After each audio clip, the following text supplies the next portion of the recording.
जेको घराणो आहे अदबी घराणो सियासी घराणो जंहिंमें तव्हांजो मज़हबी घराणो तव्हांजो नालो वरी सियासत जे तव्हांजे इहे सियासी घराणो में अदबी घराणो में कंहिंजो तालुक़ु हुयो सियासत सां? पीर घराणो पीर घरानो पर फकीर तक पूजा परंपरा कोन आहे मुंहिंजो लाड़ो बचपन खां हुयो स्कूल टाइम खां छो त इहो उहो दौरु आहे जंहिंमें असां आयाज़ खे पढ़ूं पिया ऐं पंहिंजो क़बर खे पढ़ूं पिया। असांजो लाड़ो उन वक़्त जो माण्हू आहे SNS यूथ की मजदूर के साथ असां ज्वाइन कई ऐं मुंहिंजो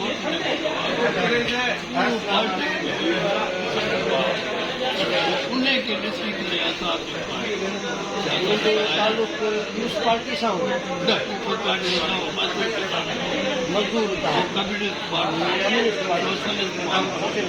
अने पीपुल्स पार्टी को उन सां असां रहियासीं ऐं उन खां पोइ त वरी कहिड़े साल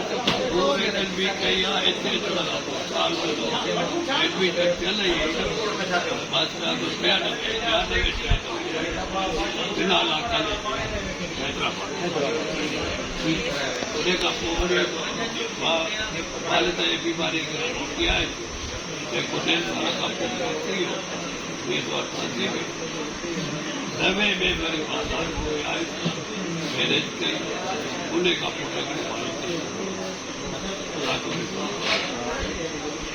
ऐं उन खां पोइ तव्हांजो जेको तालुक़ु आहे ला कॉलेज दादू साहब आहे तव्हां हुते प्रोफेसर हैसियत सां ख़िदमत सां अंजाम ॾियो पिया पढ़ायो पिया। असल में छा आहे त असांजो घराणो तइलीम जे हिसाब सां मुंहिंजो वालिद फारसी ऐं अरबीअ जो ॼाणो माण्हू आलिम माण्हू ऐं हू बाग़ी थी वियो सिर्फ़ु इन ॻाल्हि सां गाना सां इहो हुनखे अंग्रेजी न पढ़ायो इहो उहो दौरु आहे जो मुल्क उलमा अंग्रेजी खे पढ़णु कुफर करणु पर पोइ असांजे बाबा साईं वधि में वधि जेको ताक़त थो उहो तइलीम अॼु ॾींहं ताईं पढ़ण ऐं पढ़ाइण सां रहियो आहे ऐं पढ़ाइण मूंखे सुठो न लॻंदो आहे। पोइ मिस्टर मुनीर अहमद राहुजा साहब प्रिंसिपालो ला कॉलेज दादू जो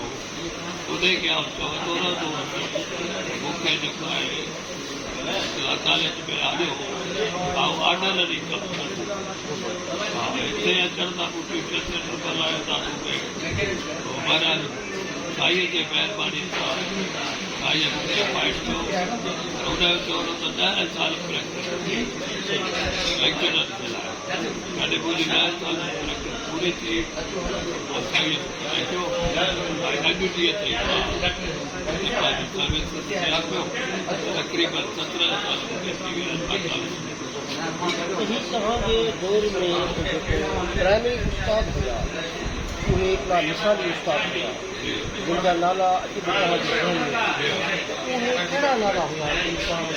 ज़िंदगी में रोल अदा